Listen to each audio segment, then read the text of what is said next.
ওম গণেশায় নমঃ। নমস্কার বন্ধুরা, আজকের আলোচনা যাদের জন্ম তারিখ ৩, ১২, ২১, ৩০ এবং যাদের জন্ম তারিখ ৪, ১৩, ২২, ৩১, তো আপনাদের জন্য ২০২৬ সাল কেমন যাবে সংখ্যাতত্ত্ব অনুযায়ী জেনে নেব।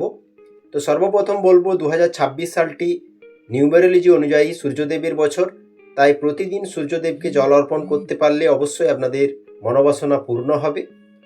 তো চলুন জেনে নেওয়া যাক ৩ জন্ম সংখ্যার জাতক জাতিকাদের ২০২৬ কেমন যাবে, অর্থাৎ যাদের জন্ম ৩, ১২, ২১, ৩০, আপনাদের জন্ম সংখ্যা ৩ জন্ম সংখ্যা জাতক জাতিকাদের জীবনে ২০২৬ অগ্রগতি নিয়ে আসবে।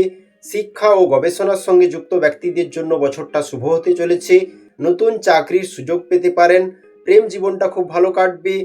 আপনার কথায় ও কাজে অন্যরা অনুপ্রাণিত বোধ করবেন এই বছর। তবে অহংকারী হলে চলবে না, স্বভাবে নম্রতা বজায় রাখতে হবে এবং রাগ আপনাকে কিছুটা কন্ট্রোল করতে হবে। দাম্পত্য জীবনেও খুব শুভ সময় কাটবে। জীবনসঙ্গীর যে কোনো কথা খুব মন দিয়ে শুনতে হবে ২০২৬-এ।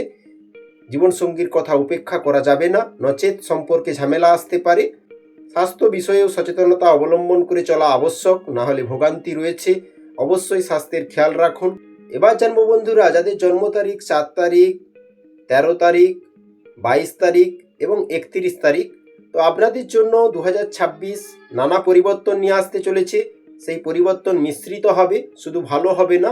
তবে সঠিক সময়ে সঠিক সিদ্ধান্ত নিতে পারলে খুব একটা খারাপও হবে না এই বছর। পেশা জগতে বিরাট পরিবর্তন আসতে পারে আপনাদের জীবনে, তবে সেটি আপনাকে এগিয়ে যেতে সাহায্য করবে। নানা ঝুঁকি নিতে হতে পারে এই বছর।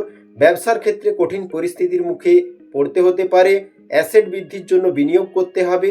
তবে খারাপ সময় আপনি কাটিয়ে উঠতে পারবেন, ধৈর্য রেখে চলতে পারবেন। প্রেমের ক্ষেত্রে ভালো মন্দ মিশিয়ে ফল পাবেন। সঙ্গীর সঙ্গে খারাপ ব্যবহার করবেন না এই বছর, তাহলে সম্পর্ক বিচ্ছেদ পর্যন্ত গড়াতে পারে এবং মনোমালিন্যের পরিস্থিতি তৈরি হতে পারে। ৪ জন্ম সংখ্যার ব্যক্তিদের ২০২৬ যে কোনো ক্ষেত্রে ক্রোধ সামলে চলতে হবে নিশ্চিতভাবে।